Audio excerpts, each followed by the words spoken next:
Hi, and welcome to another exciting episode of the Andre The Beast Crayton Show. Today, we're going to journey into the world of sports, not just sports, but sports agents, and how one man has literally rewritten the word NFL agent. I'd like to welcome to the show, all the way from Dallas, Texas, the one, the only, Mr. Rick Roberts. Rick, welcome to the show. Yeah, thank you for having me, Andre. Appreciate you, brother. Let's get right down to it. Tell the viewers a little bit about Mr. Rick Roberts. Andre, just a normal guy, man. I grew up in a small town in Mississippi. Never had anything given to me, and literally nothing. I mean, it was one of those. I just knew coming up that I was going to get out of Mississippi, that there were things I wanted to do, and it was going to be something in sports. And I found this, my knack for sports agency, for the business type of it, learning it, and the things that I've gone through over the last years has just helped me get to where I'm at. Well, you said Mississippi. We have a mutual friend, the legend out of Mississippi, Mr. Marcus Dupree himself. That's how we met. Mississippi is known for producing a string of talent in the NFL. You grew up witnessing those guys. So were there individuals in that arena that really helped you to navigate? That's where you wanted to be into. You play sports. I know you like a sports player. Give a little bit more of what it's like in Mississippi. Andre, I guess what it was, my mom ran a job corps center. And I grew up in a very small town in Mississippi outside of Jackson called Crystal Springs. And Right. Every day when I got home from school, I was straight there at the job corps center playing ball every day. I was a basketball player all the way up, played football and baseball too, but I really played basketball 24/7. And I lived in that gym. I lived in that gym at the job corps with a lot of kids that were older than me. They didn't look like me, but they had my back. They were my guys, and they knew every day when Miss Helen's son showed up at the gym to take care of Rick, and they did. And I grew up, I think, being around everybody, Andre, being different types of people from everywhere, and I think it helped groom me over the years into becoming who I am. Who was your role models growing up? You grew up in a single family home, and I know how that is. My grandmother raised me as well in a single family home, and I guess viewers don't understand there's a difference. I guess it would be a difference growing up in the South. I grew up in Georgia. Both Indianapolis and Georgia were my homes. But you grew up in a single family home. What was that really like? Who was your role models? I grew up there in Mississippi, and of course, the guys from Mississippi. So there was a lot of guys that I looked at in sports and stuff. My role models for where I'm at was probably my coaches, because Right. as kids who were in single parent homes, my mom wasn't at the games. Like my mom, I can't. I think mom might have been on one or two games my whole time I was in high school. So those coaches that I was around, my basketball coaches coming up, Bill McGuire and Dean Clower, and these guys who were around me all the time, I think those were my role models and who I looked to know I had to do things a certain way. I had to live a certain way and do things the right way. Seeing guys like Walter Payton and those guys come out of Mississippi and who they were, the way they worked for everything they got. I think that's what influenced me into being the type person I am, and also helping me do that with my kids also. What did you take away from growing up in Mississippi to where you're at right now?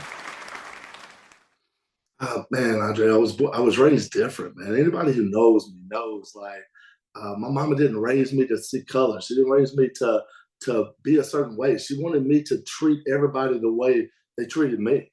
Mhm. And that was the thing I saw most, was that all of us, like, we all go through the same things in life, and we deal with so much. Man, just being able to help people and help each other, I think that was the biggest thing, because we didn't have a lot. We Mhm. didn't have a lot where I was at and a lot where I was from, but we all helped each other, and we were all there for each other. I think that helped. What was your journey like? You when did the light bulb go off to say, I'm ready to leave Mississippi? When you left Mississippi, what was your journey? Take the viewers down your journey to where you at right now before we get into more in-depth questions. Because you came out of Mississippi, and most people be like, did you I, have did you have a jonder on where you wanted to go? You know you wanted to get out, but did you man, I was have a plan? I was the leading scorer in basketball in the state of Mississippi in 1985, 86. Okay. So literally, I thought I was going to the NBA. Like, I thought I was going to be that next guy. Okay. And I went to Colin, went down to Colin, practiced with them, and I realized real quick at the junior college, those were junior college players. And the Right. athletes they were, I wasn't going to be in the NBA. I knew that real quick. Okay. So I saw the jobs in my town and the people that were working at the plants and I knew that wasn't me. Like, I was either going to be a coach or there was something out there bigger for me than that, and I wasn't sure what it was. So I remember the guy came to the school and was going over the Navy with us, and I thought, man, that's one way to get out of here. And they were telling me they're going to show the world and see the world and everything. Well, I signed up for the Navy and I went to Groton, Connecticut on submarines for 10 years. Okay. Wait a So I minute. saw Wait a nothing minute. but Groton, Connecticut. Wait a minute, Rick. Now you know that's some crazy shit. You go on a submarine, a nuclear submarine for 10 years. I was on nuclear submarines for 10 years. I know this is all fixed. What is that like? Seriously, you're what? Maybe 18, 19, 20? Yeah, I was 19 years old in Groton, Connecticut. Hardly ever saw snow other than boot camp in Chicago, Illinois. Right. And then I go to a submarine and I reported on board, and I'll never forget to this day, man. When I tell you, people are putting their life for a reason. God puts people there for a reason, man. And I stepped on board that submarine, and the biggest brother I've seen in my life was being named Ron Martin. And Ron Martin called me into his room and to his office with the time we were in a building. And he called me in and he said, man, I'm gonna tell you right now, you're very hard-headed, you're very strong-minded on the things you want to do things and stuff. You're gonna do things the Navy's way as long as you're gonna be in the Navy, just so you know, bro. All right. And he said, you're gonna listen to me, and I'm gonna show you how to do this and how to become do the way the Navy wants.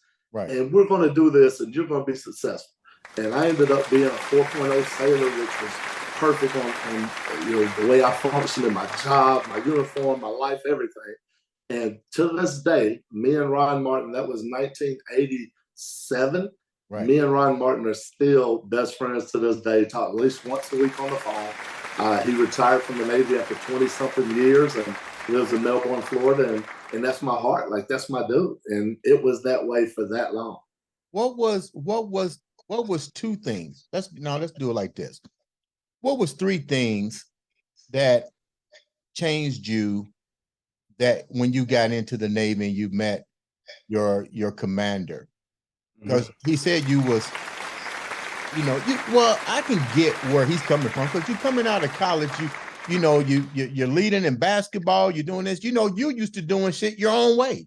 Well, 100%. What did you really have to change that he had to work on you with three things that you look back and go, holy shit, that really needed to be changed?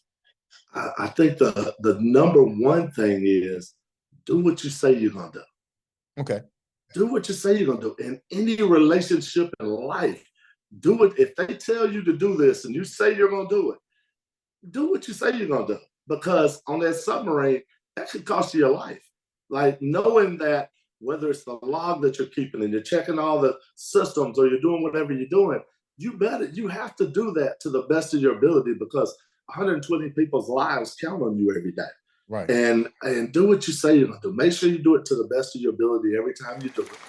Outwork everybody. If you're going to advance in the Navy, you need to outwork everybody in your field. You need to work, and we all work together. We learn to work together to make things, for us to be successful on a submarine, for us to go to sea and come back. Right. And it's helped me to this day on the way I built the Ballinger Group Sports Agency, to be able to count on the guys who work with me, not for me, that we work together for this thing to be successful. You just mentioned my next topic. Tell me about the group.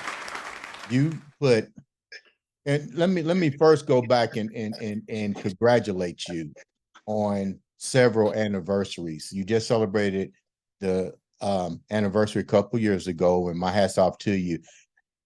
And people don't understand. It's difficult to be an entrepreneur. You got trials, you got tribulations. Tell the viewers a little bit about the struggles that it took for you to build this extraordinary agency that you have. Well, first off, I left comfort. I left a comfort zone where I was at, where I knew I'd always be okay forever, Mhm. right? But I knew I would never be at the level where I wanted to be. Okay. So I had to ask one of the mentors in my life is Pete Jenkins. He just took the defensive line analyst job at LSU at 83 years old. Mhm. And I asked him questions about everything I do in life. And I asked Coach Pete what he thought about me taking the jump from the agency I was at to the Ballinger Group, where they had no football players and we were starting from scratch. Mhm. And he told me, this is 100% going to be on what you want out of life. Uh, are you content with where you're at, Rick? You're 50 years old. Are you content being okay the rest of your life? Or are you willing to make that step to see just what you can be in this business, or how big you could build an agency? Because a lot of times, it wasn't an easy step out. Man. We were living on a golf course in Louisiana. My son was at a brand new school. He was enjoying it. You know, everything was good. But I really had to think about it and say, you know, can you really do this? Can you really build something different, Rick? Mhm. Could I do it? And that was the way I had to function every day, was to make sure that we were successful. What was your first step? You mentioned this word, and a lot of people don't understand this word, a blueprint. Different blueprints may not work for every individual. You came out of the comfort zone and you're taking a risk, a big risk. You got family. That's what people understand. This is family now. But you Right. also want to create generational wealth. What was the first order of operations in this blueprint to success to make your dreams come true? If you're going to be successful in anything in life that requires you to work with other people, hire your own people. Don't hire people that others say fit what you're doing. Mhm. They better be people that you know fit what you're doing. Because if it doesn't work, the only person you're going to be able to look at is you. You can't blame it on that other person that you didn't know, that you took somebody else's advice for and blame him or Mhm. brought him in. You can't blame your buddy or whoever it is for telling you this guy's a good person or this is who you need. Mhm. Uh, Build your own team with the players that fit what your scheme is, and you can be successful. You better not build that team with players that don't fit that scheme, because you all lose in the end. How And did you how that did was you something I really wanted evaluate to do. when you started the company? How did you evaluate? Did you use your military training to evaluate the people that you want to be in your organization? And have there been times of building this that you might have picked the wrong man and had to let him go? And for what reasons?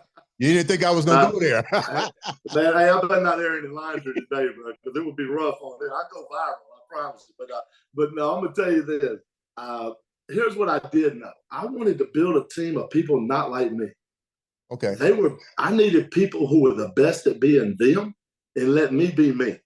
Okay. And when I built that, I knew when you're building a sports agency, you've got to have an attorney who's so deep into the CBA and contract language and everything that's involved in that aspect of it. You better have a person that's on a whole nother level. And there's a guy named Martin Fishman. He's from New Orleans. He's an attorney, graduated from Tulane Law School. He's been an agent now for 13, 14 years. Every time I would show up to a pro day with NFL teams or stuff, Martin was the guy that when I listened to him talk, it took you about 3 minutes to realize he was the smartest person in the room. Okay. Like literally the smartest person in the room. And that's in every room I step into. If he's not the smartest at what we're going over right then, give him a day, let him look at it. He'll be the smartest tomorrow, I promise you. And that's how I felt. Like I realized that you can't build a team by having all the players the same position. People have to have other positions, other gifts that they're good at. Martin was exactly what I needed to get that team started. Build it with me, not for me. Right there with me and Martin butted heads on things. We've gone through stuff. But as brothers and building this together, we've worked it out. We've gone through things.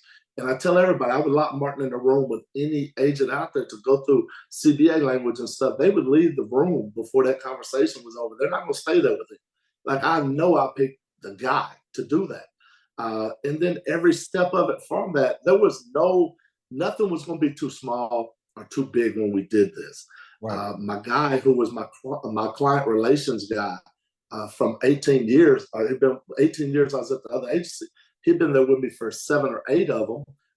And I hired him. I brought him over with me, with the group, because in people relations, family relations, he's that guy that when you sit down with him, I hired a guy named Matt Gilly. When you sit down with him, you know 100% that guy would never in his life leave you, your wife, your son, anybody hanging, like, ever. If you had a flat tire on the side of the road, if Matt couldn't find somebody to come change that tire, he would drive however far it was to come change that tire for you. That's who Matt is. There's not a bad bone in this guy's body. I knew I wanted him with me for the rest of the time I'm in this business. Right. And every step of that, Chris Doyle is my best friend, and that's everybody says my assistant, my right hand, and that's my brother from a whole nother level. Like, COVID hit, and that guy lived with me.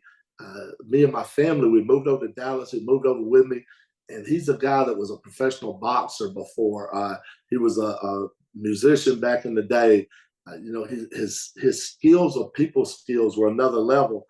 Plus, he was a professional boxer. So I knew if we got in somewhere, I could always get out. All right. So you hired him to be your bodyguard. Yeah. They say the one that he ain't gonna tell nobody where he hit the body. He's gonna. You never in your life have to worry about this thing, ever in life. He's just a great person, like a great guy, family guy, and that's my guy. So as I hired an agent from another company, and this right here will tell you everything. I hired an agent from another company, been there 25 years, and when he left to come to at this agency with me at Ballinger and build it, because it's us. The reason he left is because he said, "Man, y'all are doing this different, Rick. Nobody does this like you guys do. This agency this agency business is built off of individuals. Andre, it's not built off of teams. It's built off of individuals. When they go and sit at that meeting with that family, they'll tell them about the team, or they'll tell them about this. Those guys don't work together. They're not putting each other's name on those contracts and covering each other's back and having dinner at each other's house. That's not how it works. I built this different. Every agent that I have, when we sign a player, the other agents with me sign on those contracts. And they're going to have communication with them, Andre. Let me ask you this question. This is a brand new company. You got your brick and mortars in place. How do you work with a system like the NBA, like the NFL, to help them understand your vision? Because you're not just any agent, you're their agent. How do you bring that individualism to these major in Major League Baseball, and you have them all? How do they see what you're doing? You talking about the athlete and the family? No, those organizations first, then the families. What you're saying, so when we go in, you're talking about as far as selling our player to them or our agency to them. Mm-hmm. You know what? It's relationships built over years. The guy that I hired, Don Weatherall, from a company that had been there 25 years, the reason I hired him was because everywhere I went, everybody liked him.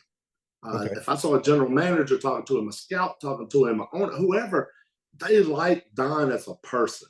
Everybody does. Don comes over to my house and watches sports other than football.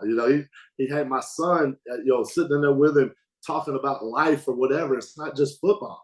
He is a great person. So I hired good people that the NFL trusts, that they know these guys. They understand, that we represent these players the right way. And that's how we do it. When we go in to tell them on a player what we have, we're selling that player 100% on what we know to be true, because we sign very few athletes, and they're going to be exactly who we know they are. Speaking of that, that's my next question. it's not about how many individuals you can herd up. I like that about your agency. It's not about gathering. You said something that I want to focus on. How do you determine, how does the organization determine who is the right fit? And we'll talk about some of the players that you have. I know some of them as well, but how do you determine who's going to be the right fit for you? We sign families. We don't sign athletes individual. We sign families. And I mean that. It sounds so cliche in this business, but everybody says it. Then you look at their social media and you don't see those players' families with those people. I noticed that. It's not reality. You might see them with one player or maybe two players' families or whatever. Patrick Queen, Dwayne and Sue Queen, I talk to them probably way more than I do Patrick, because Patrick's busy. Right. Derek Stingley Jr., I talk to Derek Stingley Sr. 100 times more than I do Junior, because Junior's busy. Senior's my guy. All of them, Christian Harris, Ramona Harris, JJ Harris. These are families that when we went to sign their son, we told them, we're going to represent your son just like I would if it was my own son. And I know that's true because I always want their intake, their information on what they see or what we can do to improve. Whether it's anything from taking care of them while they're at NFL games, or to checking with the players during off season, or anything whatsoever. I want it to be set up in a way that it takes care of their son just like they would take care of their own son. So to say that we interview families when we go in, you know how many kids, and you've seen them, the family can mess that kid up quicker than football can. I was just getting ready to ask you that next question. Give me a moment that you had to step in to do that. You know how many times I've seen those arrogant families who act crazy. They do all this stuff and you see them. Man, that's so short-lived. That is so short-lived. If you don't do things the right way and be a good person, humble ain't even the word for what you're going to be when this is over. Not even the word. You got to listen to people who are good people, who have your back and do things the right way and put the right people around you. You'll be successful later in life.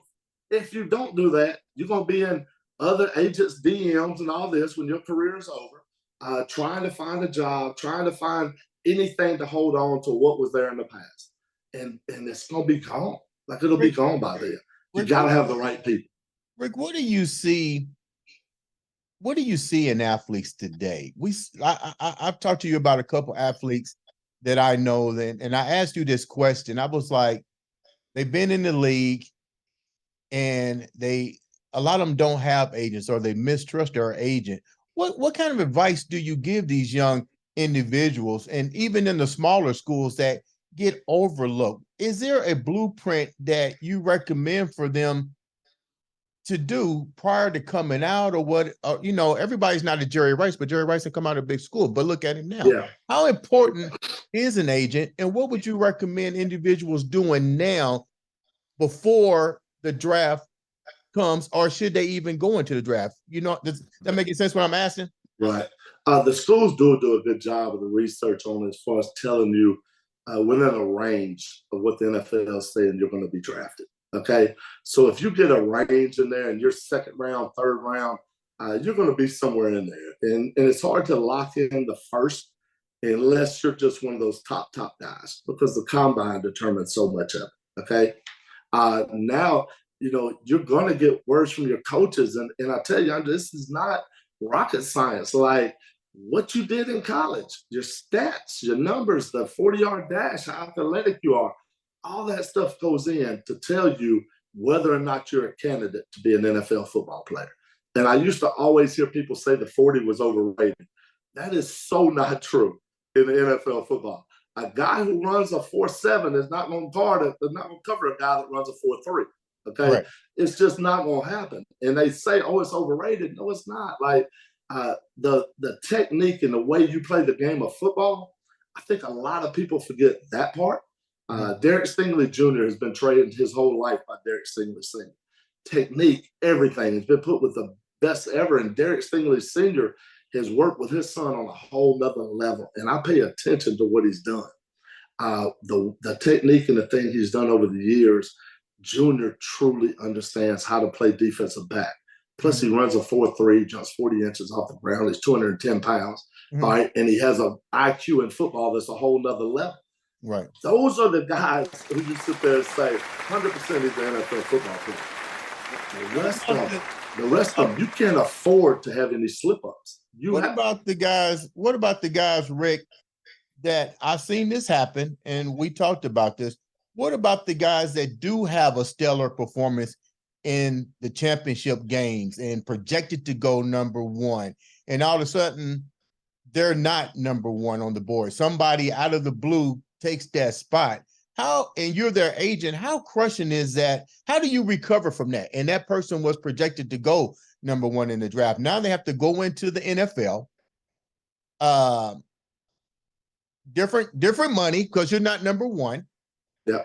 How much tougher is that now for you as an agent if you're representing that player?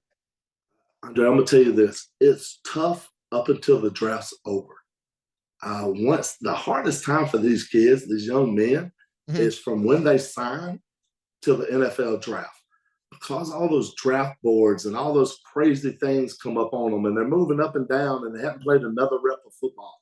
They haven't run at the combine, but they just dropped eight spots in Joe whoever's NFL mock draft. Okay, that stuff. Yeah, we won't mention his name, bro. That stuff means nothing, like absolutely nothing.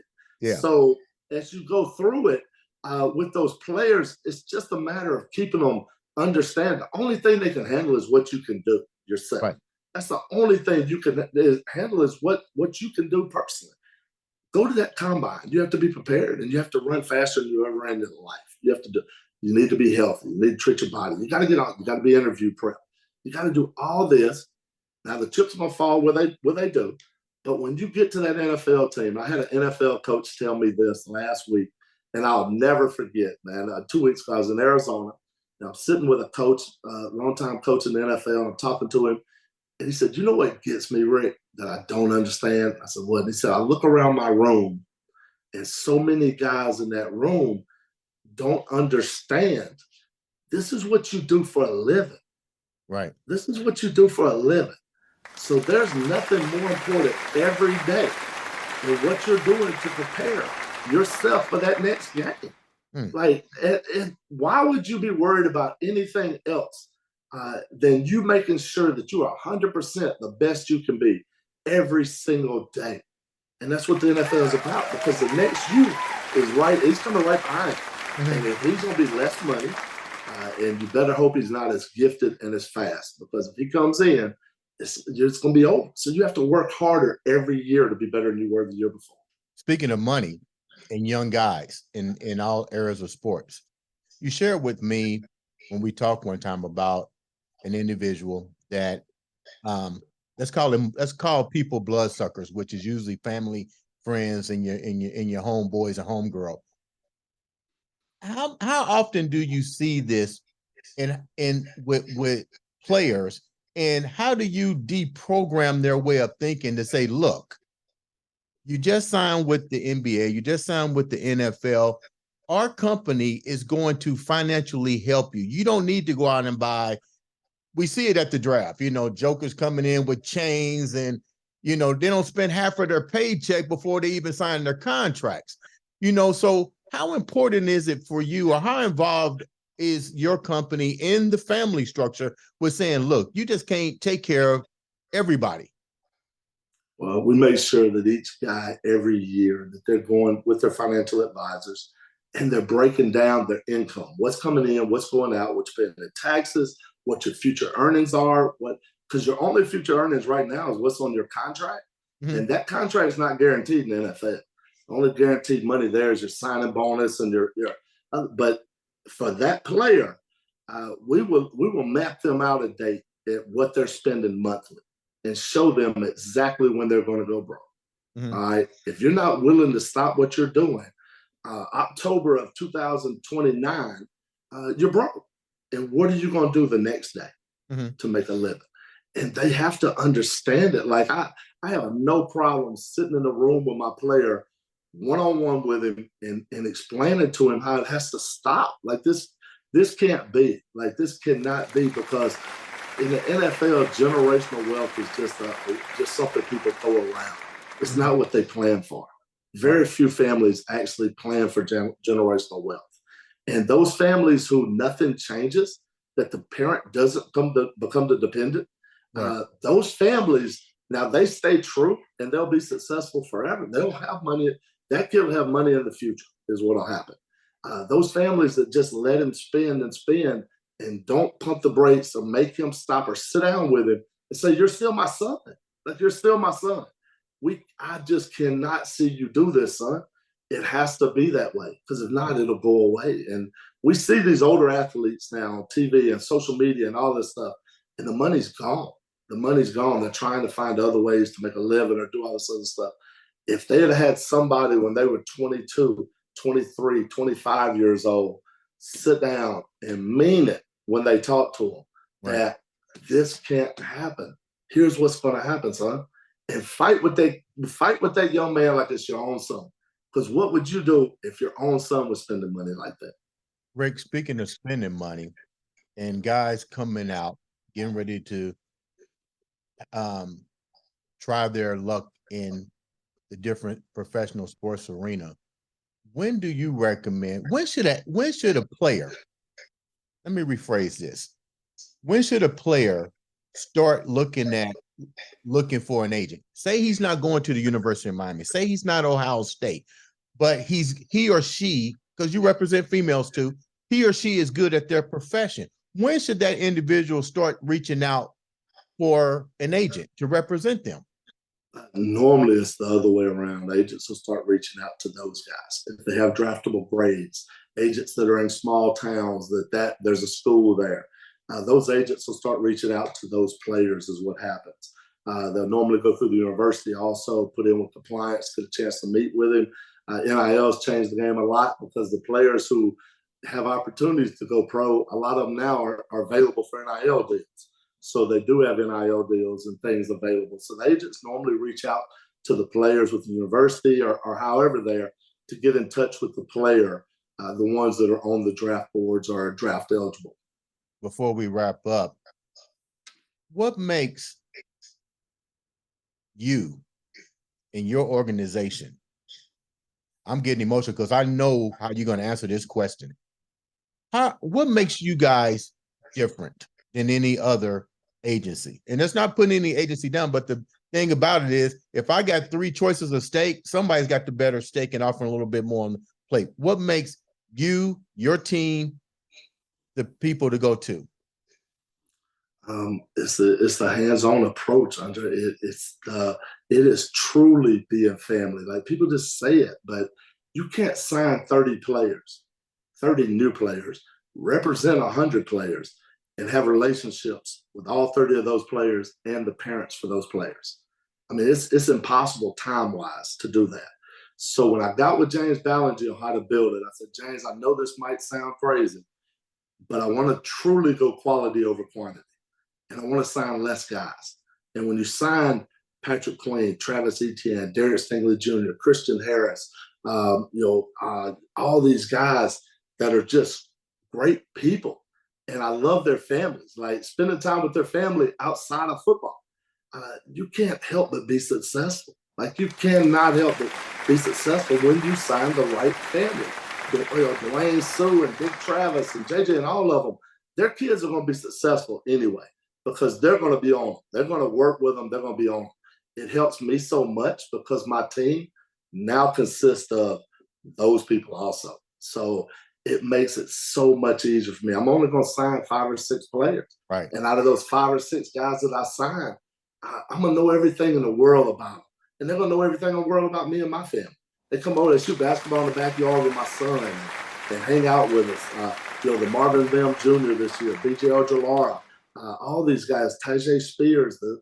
We signed 3 guys this year. And we had 2 seconds and a 3rd rounder. We signed 3 guys. I got 25 employees. We signed 3 players. We went after 5. We signed 3. And the 3 we signed are great players in the NFL, but they're even better people. What's it like to have, I know your group of guys. Trust me, if I'm going to get any agent, I'm rolling with you guys. What's it like to have Patrick Queens, Christian Harris, Stringley, Will Anderson, those guys, EJ. I mean, what's it like to these guys are beasts, dude. Let's just be real. They're young beasts in training. What's it like to see these guys and see the mentoring that you, I look at you and see a smile on your face. What's that like every day? Man, incredible. It's an incredible feeling to be somewhere and you're with these guys and they're like literally they are unbelievable people, like just great people. And I'm truly watching them become men. I watched them come out of college. They were getting there. Patrick Queen is a veteran now on a whole nother level. He's deal with on PQ, a whole nother level. You deal with PQ, you're dealing with a grown ass man now. What you dealing with? Okay? Yeah. Miss Sue and Dwayne still in there. Tia, his sister, Boss's brother-in-law. They're all in there real hard, and that is a family that's so thick with PQ. Man, he's becoming a man on another level. Like he's gonna be a great man in life long after football.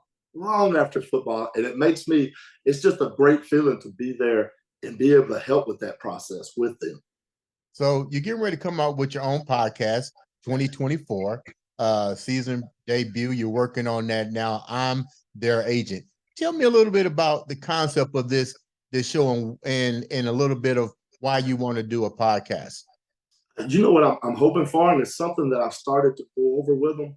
I have a son that's coming up who I say he's gifted. I throw it out. All parents feel like they're gifted. I got a 6'2", 175-pound 8th grader that dunks a basketball, runs a 4.6 now. And they call him Money. And they call him Money. And hopefully, he is his own social media person. All this. I think it's hilarious. I'm like, dude, okay. But at the same time, if I'm a parent or I'm a player or an athlete or whoever, I want to see those steps, those things that help me get there family-wise, the making sure you're looking at and trying to avoid any red flags or anything that we can do. Also, I'm going to tell you what I have is on top of that, I've got some of the best wives in the NFL on our team. Like their husbands play for us.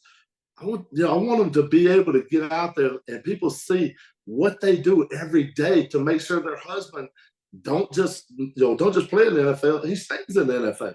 Right. Because it truly takes all of us to make sure those guys are successful. Rick, man, it is totally awesome to have you come on the show and bring people the enlightenment of what it's like to be an agent in the NFL, the NBA, the whole 9 yards. Definitely, my heart goes out to you, your family. I love seeing Money do his thing out there, man.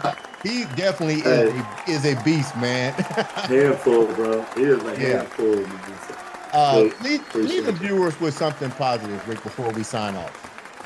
I think that, I never would have thought that I would be where I'm at today. I was 34 years old when I started this business. When I got into this business, I was 34 and wasn't sure. Find what you love to do and find a way to make a living doing it. And you'll be successful on a whole nother level. And I know that's it. Ladies and gentlemen, appreciate you, brother. This has been another exciting episode of the Andre The Beast Crayton